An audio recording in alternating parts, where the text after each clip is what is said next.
2007 was America's first colony at Jamestown, 400 years. That's a 400-year cycle. 1887 to 2007, that was when Zionism's basic tenets were formed that would later form the nation of Israel. That is a 120-year cycle. 1917 to 2007, that was when the Balfour Declaration was signed, all the way up to the time of the Communist Revolution, all the way up to the time, and we can go on into that. Sarah lived 90 years. There's a 90-year cycle there. 1947 to 2007.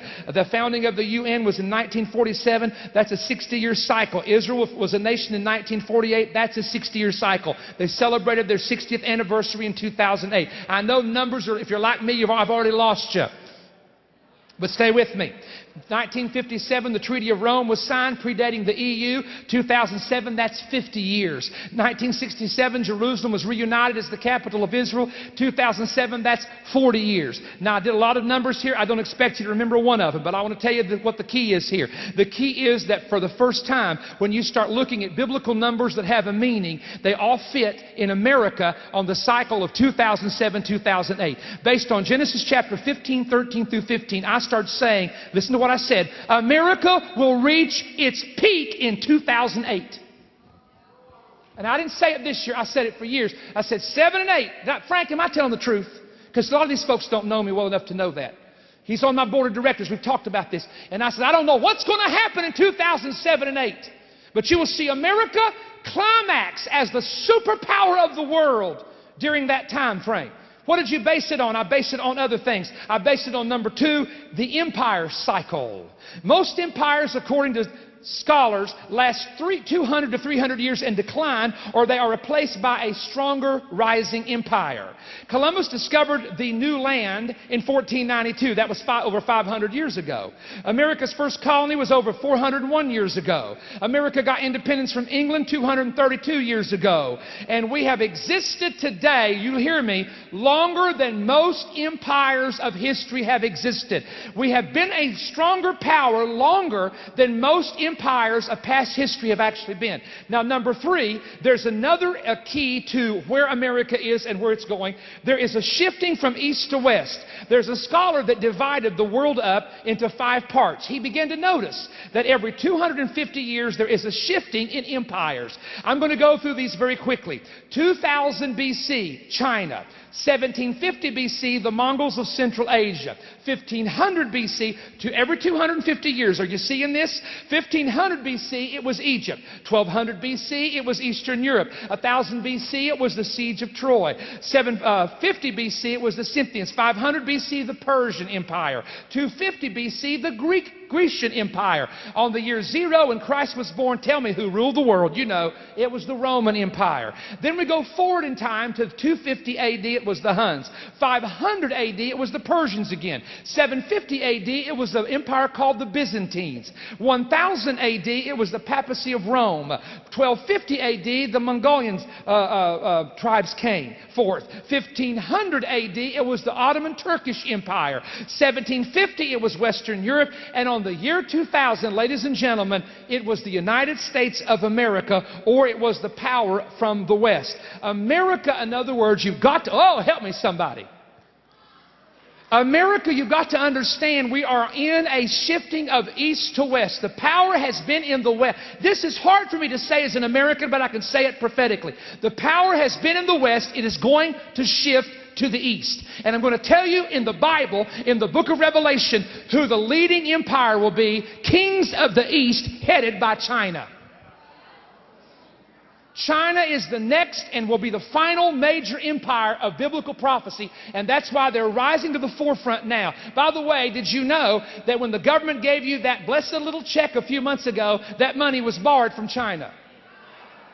China and Japan both own numerous amounts of U.S. treasuries. I hope they never try to cash them in on us. We'll be in deep trouble. That'll be the end of us. Let me say something. Is everybody still here? Say amen. I want to bring Nebby here a little closer. Now listen to me very carefully while I share this with you. God, there's so much, Lord, that I've got to get out tonight. I want to get this out. I want you to look at the head of gold. Let me tell you something. And this is taken from the book War Cycles, Peace Cycles by Richard Kelly Hoskins. I don't even know how I got a hold of the book, but it's a fabulous, detailed book on history of finances. Now listen carefully. In the time of the Babylonian Empire, they were an empire of gold. And they loaned the Persians gold for what they wanted to do. They loaned it at 33.33% interest rate. They required them to pay double interest in 3 years. So in other words, the Persians owed the Babylonians huge amounts of money. Finally, Persian commerce halted. They could not pay their debts. So Cyrus and Darius, the kings of Persia and Media, invaded Babylon. And when they did, guess what happened? It canceled their debts. Stay with me. Now, the Persians immediately inherited the wealth and the gold of Babylon, so they became rich. So what did they start doing? They started expanding to 127 provinces that you can read about in the book of Esther, from Ethiopia all the way to India. They took the wealth of the Babylonians and they incorporated it into their government. They became rich overnight. They sent merchants to Greece, and there at Greece they began to allow the Greeks to borrow money from the Persians. In 421 BC, Sparta borrowed 5,000 talents from Persia to build his warships. The loan, like all others, was at standard rates. 7 years later, in 405 BC, Lysander of Sparta used these ships to destroy the Athenian fleet, which was attacked while they were drawn on the beach. This event made Sparta #1 in Greece. Now, the 5,000 talents in 7 years, the interest rate was 33.5%, totaling $37,457 that was due to the Persians from the Greeks.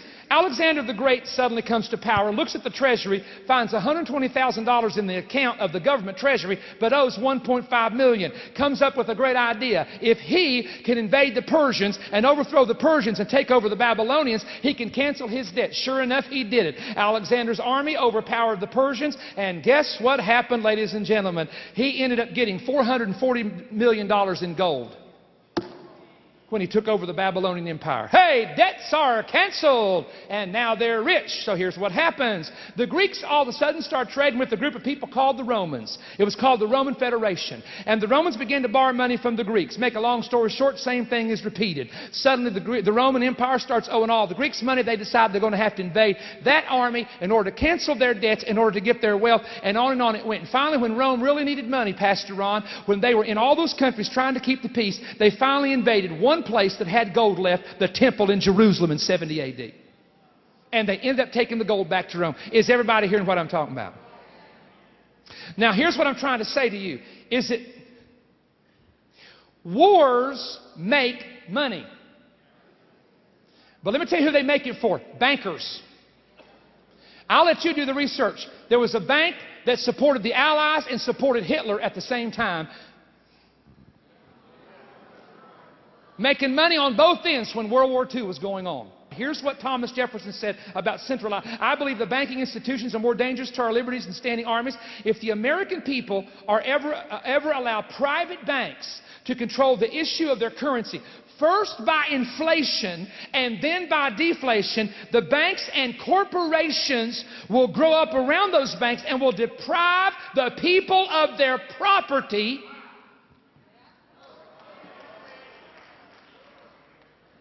until their children wake up homeless in a continent that their fathers conquered. The issuing power should be taken from the banks and restored to the people from whom it belongs.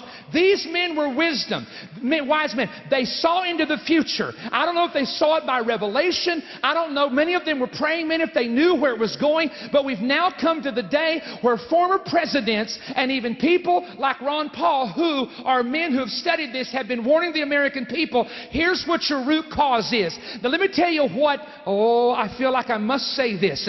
I have a feeling that the way things are going, if people don't start seeking God for wisdom, if leaders don't start seeking God for wisdom, if we don't quit fussing with each other and blaming it on this one and blaming it on that one and get to the root of it, you better look out, because the American people have had it up to their neck, and there's going to be a revolution that's going to rise up where they're going to say, clean house, get me a broom and clean house, and may God give us people who are wise, who know that God can help us by the principles of His Word to get us out of the mess we're in right now. We've got to have wisdom, not just legislation. We need wisdom to know what to do.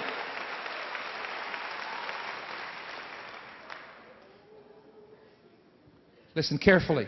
In New York, a great man of God, I was told this story by a man that was with him, went to the top of a building that had a restaurant. He told the preachers with him, you know who I'm talking about, he said,